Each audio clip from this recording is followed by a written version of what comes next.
Et l'invité de la matinale, c'est Gilles Pialou, professeur Gilles Pialou, infectiologue, chef du service des maladies infectieuses de l'hôpital Tenon de Paris. Merci beaucoup d'être avec nous et on est toujours avec Frédéric Delpech du service politique d'LCI. Alors je voulais déjà commencer par vous faire réagir à ce message du président posté sur Instagram et sur TikTok, message à destination des jeunes donc. Il les invite à lui poser des questions sur la vaccination pour contrer un petit peu les fake news, les fausses informations qui circulent et les inciter à se faire vacciner. On regarde la séquence et je vous fais réagir juste derrière. Beaucoup entendent de fausses informations, de fausses rumeurs, parfois n'importe quoi, il faut bien le dire. Alors, j'ai décidé de répondre directement à vos questions. Alors certains disent que c'est le grand retour du président épidémiologiste. Quel est votre regard là-dessus? C'est la bonne méthode selon vous pour essayer de convaincre un peu cette tranche d'âge très touchée par l'épidémie? Je ne sais pas si c'est la bonne méthode. C'est sûr que c'est la bonne cible. Et c'est le bon outil. Parce que c'est pas en passant, excusez-moi, aux 20h de TF1 qu'on arrivera à convaincre cette tranche d'âge qui est vaccinée autour de 40% et qui est celle où circule le plus le virus. Donc d'utiliser TikTok, Instagram et tout ça, c'est évidemment la bonne méthode. Est-ce que c'est le bon interlocuteur, le président de la République, par rapport, par exemple, aux scientifiques? La parole politique a quand même beaucoup perdu de crédibilité dans cette crise. Et je pense que tout le monde doit se mettre effectivement à cibler les personnes qu'il faut convaincre et à lutter contre les fake news. Le président de la République le fait avec ses outils. Voilà, est-ce que c'est la bonne personne? C'est toute la question, et c'est une question politique. Mais alors, est-ce que dans ce jeu de questions-réponses du chef de l'État, il répond... Alors là, on apprend qu'il vient de poster une nouvelle vidéo où il répond à une nouvelle question ce matin. Est-ce qu'on a assez de recul sur le vaccin, par exemple? Est-ce que ce jeu de questions-réponses, qui amène des réponses courtes, évidemment, ça suffit pour convaincre les jeunes d'aller se faire vacciner? Je crois... Ça suffit, c'est un élément en tout cas. Il faut une pédagogie, et il faut une pédagogie adaptée, particulièrement aux jeunes, puisque comme vous l'avez compris, c'est plutôt une démarche altruiste qu'on demande aux jeunes, et c'est compliqué. C'est-à-dire qu'eux-mêmes ont assez peu de risques de développer une forme grave, c'est pour les autres en fait. Oui, c'est essentiellement pour les autres, mais aussi pour leurs proches. Et donc il faut effectivement une pédagogie. On est vraiment dans une situation de guerre qui est en train de changer avec ce variant, et donc toutes les armes sont bonnes. Moi je pense que ce qui est très important, c'est que ce soit les politiques, les scientifiques, les journalistes, on ait des éléments de langage communs et qu'il n'y ait pas de son dissonant, parce que ça a tué les premières vagues. Alors justement, vous parlez d'une situation de guerre avec ce nouveau variant. Vos mots sont forts là pour le coup. Ah ben je pense d'ailleurs c'est le mot du CDC, on est dans une nouvelle guerre, puisqu'on a un variant compliqué, plus contagieux, moins facile à gérer, avec un taux de transmission qui est beaucoup plus élevé que tous les variants d'avant, une vaccination qui fonctionne, mais avec une incertitude dans le temps. Donc il faut repasser les messages clairs, et puis vous avez cette nouvelle vague, qui est la vague... qui unit les gens qui se posent des questions, les gens qui sont... Mais est-ce qu'elle se ressent à l'hôpital, cette vague? La vague à l'hôpital, elle existe. Moi, je suis parti en congé l'année dernière, j'avais 0 malade. Là, je n'ai pas pu faire 0. C'est ça qui est important pour les soignants. On n'est jamais descendu à 0. Donc, on a toujours eu des malades. Donc, je suis parti, il y avait 5 lits ouverts dans mon service, sur un total de 28. Là, on est à 9. On essaye de se répartir avec les autres groupes hospitaliers. C'est des gens plus jeunes, c'est des gens majoritairement, ça a été dit sur votre antenne tout récemment, non vaccinés, il faut le rappeler infiniment. Et puis c'est surtout la dynamique, c'est-à-dire le temps de doublement, c'est-à-dire le temps avec lequel, qui est de 5 à 7 jours, avec lequel vous passez de 4 lits à 8 lits, qui est vraiment une problématique de cet été. Et je le rappelle, j'ai fait une tribune dans l'Express là-dessus, c'est que je suis très inquiet aussi par la périodicité de cette vague. Elle est très précoce et elle est à un moment où l'hôpital est extrêmement fragilisé. Vous n'êtes pas sûr que l'hôpital puisse affronter, c'est ça, très clairement, cette nouvelle venue de patients Covid? Voilà, là, il y a beaucoup de débats sur le pass sanitaire, les polémiques, mais il ne faut pas oublier que l'hôpital est à moitié à genoux, parce que les gens sont en arrêt de travail, on voit quelque chose qui apparaît qu'on n'a pas vu pendant les précédentes vagues, c'est le danger grave imminent, là, enfin, la possibilité que tout salarié peut se retirer de son travail s'il s'estime en danger. Nous, on n'avait jamais vu ça pendant les premières vagues, on l'a vu là, tout récemment pendant les premiers jours de juillet, avec beaucoup d'arrêts de travail dans certains services. Et effectivement, c'est une préoccupation. Il y a ceux qui sont en congé, il y a ceux qui sont épuisés. Et cette vague grimpante à un moment où l'hôpital est fragilisé, alors que finalement, en gros, même s'il y a eu le Ségur de la santé, il n'y a pas grand-chose sur le terrain qui s'est passé. Mais comment expliquer aux Français précisément ce qui se passe avec cette nouvelle vague? Parce que vous dites on est dans une situation de guerre, mais ces mots-là avaient déjà été utilisés justement par Emmanuel Macron lors de la première, de la deuxième vague. Donc il y a un côté très répétitif. Donc les Français ont le sentiment d'être toujours en guerre depuis maintenant un an et demi. Alors qu'est-ce qu'il y a de nouveau réellement avec ce variant Delta? Comment vous pouvez expliquer clairement aux Français ce qui a changé? Ce qui a changé, c'est que le rendez-vous, on reprend les termes du président, c'est le virus qui est maître du temps. C'est-à-dire que personne n'a vu arriver cette vague en juillet, personne n'a vu arriver son intensité quand même en termes de contamination, même si effectivement, vous l'avez montré tout à l'heure dans votre sujet, que ce soit en Grande-Bretagne, que ce soit en France, il y a un décalage entre le nombre de contaminations et le nombre de décès pour des raisons sur lesquelles on pourrait revenir, notamment parce qu'on a protégé les plus fragiles aussi. C'est une des raisons, il ne faut pas oublier ce point de détail. Mais ce variant, voilà, c'est la course contre la montre. Ça avait été dit par le Conseil scientifique en janvier. On est en retard. On est en retard très clairement sur la politique de vaccination, avec un variant qui est beaucoup plus contaminant à 60%. Alors plus de 50% des Français qui sont maintenant entièrement vaccinés. J'allais dire c'était de la nouveauté aussi quand même avec les précédentes vagues. Est-ce que ça veut dire que forcément... Maintenant qu'on a la vaccination, est-ce qu'on peut éviter finalement une quatrième vague dans les hôpitaux, même si les cas de contamination explosent? Est-ce qu'on va forcément vers un pic hospitalier là bientôt? On ne va pas éviter cette vague, il faut être clair. On va pouvoir peut-être la laminer un peu du fait effectivement qu'on a protégé majoritairement les plus fragiles. Mais je vous rappelle qu'il y a encore, probablement dans la tranche plus de 75 ans, environ 1 million de personnes encore à vacciner. Pareil dans la tranche en dessous. Donc il y a encore beaucoup de très fragiles qui sont non protégés. Ça, c'est la première chose. Et la deuxième, c'est qu'on a quand même un taux de contamination par personne, vous savez, le fameux R0, qui a augmenté considérablement et qui donc augmente l'exigence d'immunité collective. Donc quand vous dites 50%, on en est tellement loin du compte. Donc il faut être clair, hein, moi je fais partie de ceux, alors je vais encore avoir des messages, je fais partie de ceux qui militent pour qu'il y ait un débat, que ça soit à l'Assemblée nationale, pour l'obligation vaccinale totale. Parce que là, on ne va pas assez loin. J'ai dit un débat. C'est une demi-mesure, le pass sanitaire, c'est dépassé, ça y est. Il y a eu un coup d'accélération grâce à l'intervention du chef de l'État le 12 juillet, très net, et c'était très bien de voir qu'il y avait peut-être... dizaines de milliers de personnes dans la rue, mais il y en avait des centaines de mille qui se faisaient vacciner. Donc il y a un rapport de force quand même qui est très important en faveur du vaccin. Le message a été entendu, mais on a quand même un effet de plafonnement. On le voit par exemple chez les soignants non médicaux, c'est-à-dire les aides-soignants par exemple, où on est à 50%. C'est pas possible, c'est pas possible. D'où cette obligation vaccinale. Que 50% vous dites des soignants non médicaux, c'est-à-dire voilà. Alors évidemment, il y a des services où ils sont beaucoup plus vaccinés, en réanimation, en maladies infectieuses, etc. Mais donc ça, c'est pas possible dans les EHPAD. C'est une faute professionnelle selon vous? Non, moi je juge pas. Je veux dire, il faut pas non plus passer il faut pas les stigmatiser. Par exemple, des éléments de langage, on parlait de ça tout à l'heure, les éléments de langage qui sont importants, c'est arrêter de dire que c'est la vaccination obligatoire pour les soignants. J'ai lu qu'il y avait 75 professions, il y a les pompiers, il y a les aides à domicile, il n'y a pas que les soignants. Il faut arrêter de stigmatiser les soignants. Beaucoup les soignants. Mais alors là, vous nous parlez de la vaccination, qui peut être la vaccination, qui peut être un rempart contre cette quatrième vague. Il y a aussi les restrictions. On voit que dans un certain nombre de départements, le port du masque est de retour et que les préfets le souhaitent. Vous le portez vous-même pour donner l'exemple, visiblement. Est-ce que vous souhaitez le retour de restrictions en parallèle à la vaccination, le retour de restrictions comme le port du masque, les confinements éventuels? Moi, je n'ai pas changé d'avis, c'est déjà pas mal. C'est un point qui est central et qui a été oublié par l'exécutif, qui a été oublié par le Centre de contrôle des maladies infectieuses des États-Unis, c'est de ne pas remplacer un outil de prévention par un autre.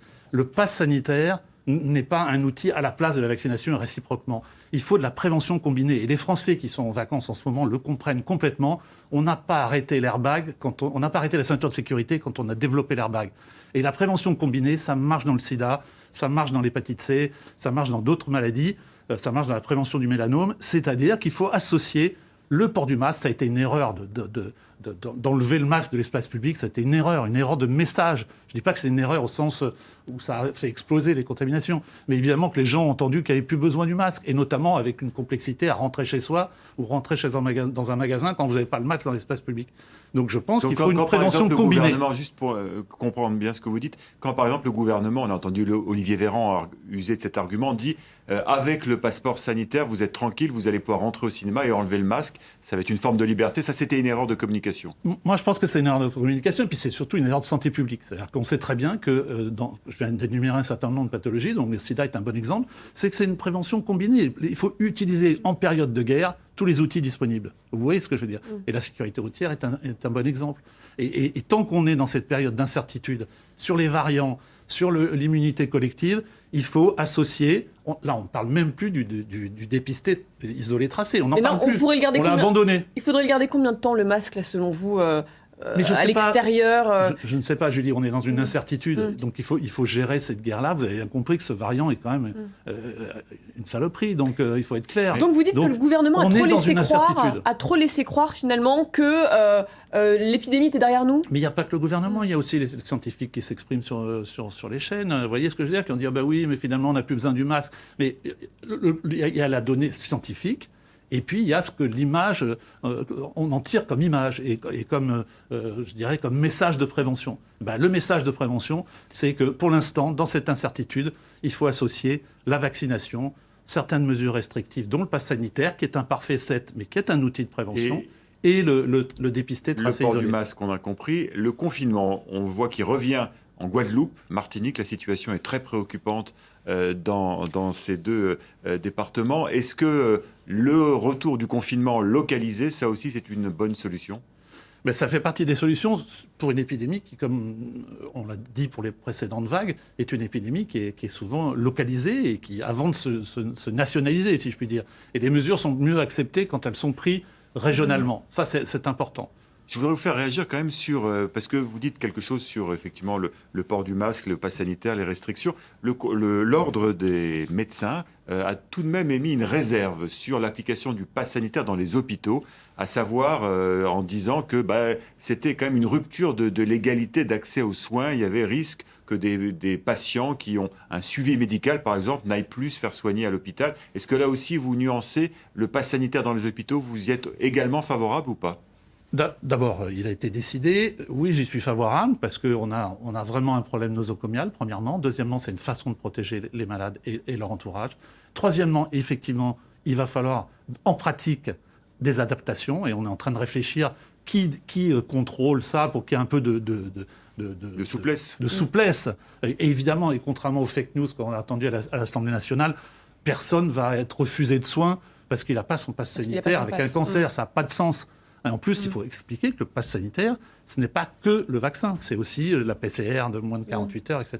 Donc, oui, j'y suis favorable, mais il faut des adaptations, il faut de la souplesse, et il faut évidemment que ça soit la priorité aux soins. Le pass sanitaire qui suscite, on l'a vu, beaucoup de crispations, beaucoup de tensions, des violences aussi. Vous avez sûrement vu ces images pendant les manifestations là en France de ce pharmacien qui a été pris pour cible alors qu'il était en train de faire des tests sous sa tente.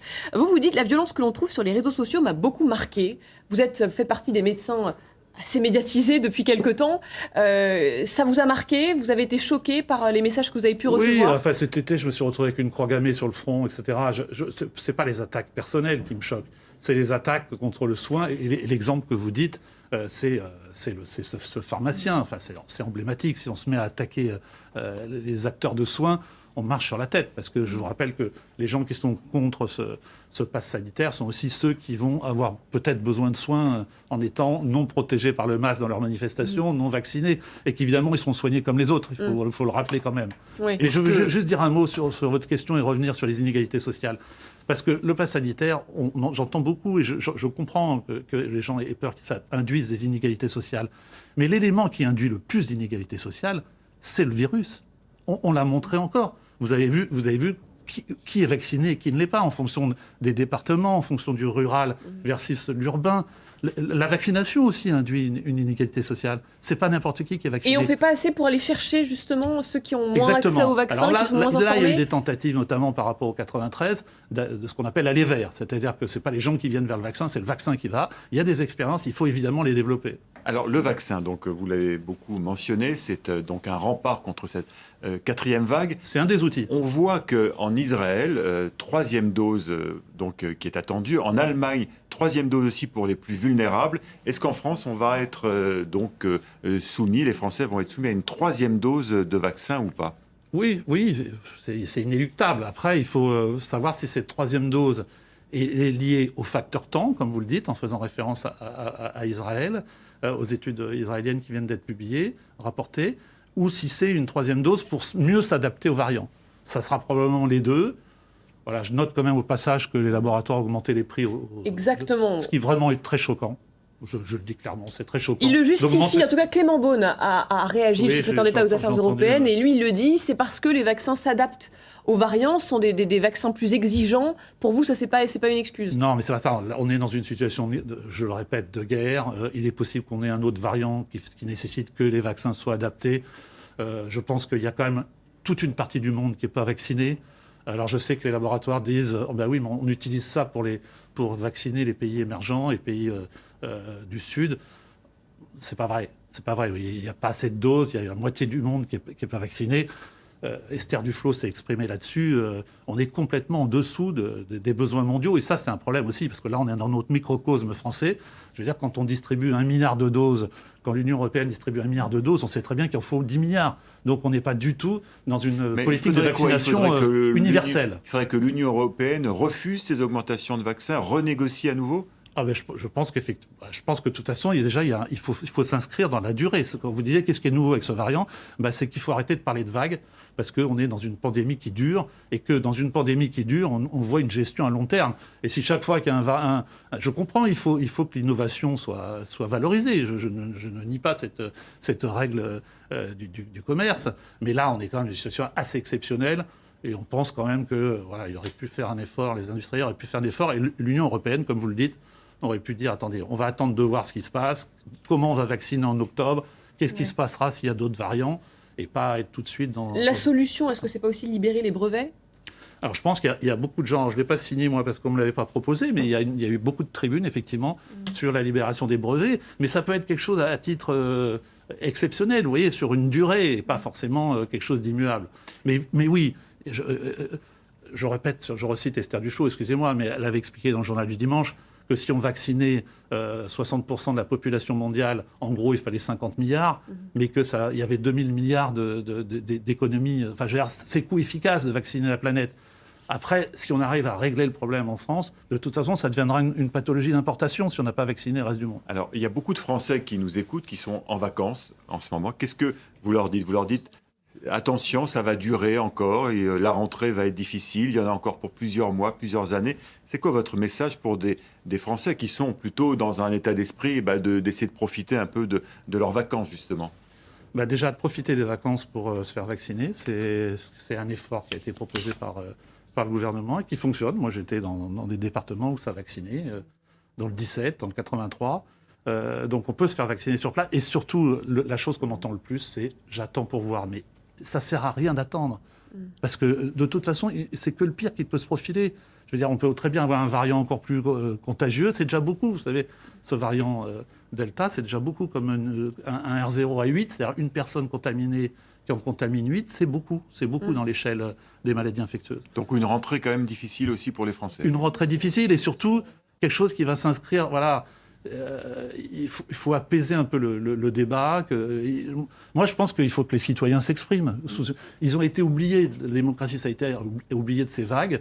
Je ne sais pas, peut-être qu'il faut que les citoyens fassent aussi une manifestation, mais qu'il soit une manifestation contre l'ennemi. L'ennemi, c'est le virus. Oui. Alors, je comprends qu'on entende beaucoup les gens qui sont contre le pass sanitaire, contre les vaccins, mais l'ennemi réel, c'est le virus. Regardez ce qui se passe, vous avez dit tout à l'heure... aux Antilles, regardez ce qui se passe en Tunisie, c'est dramatique. Ouais, situation effectivement très compliquée, vous le dites, alors que les Français renouent un peu avec la liberté, avec ces vacances, vous dites attention, le Covid est toujours là.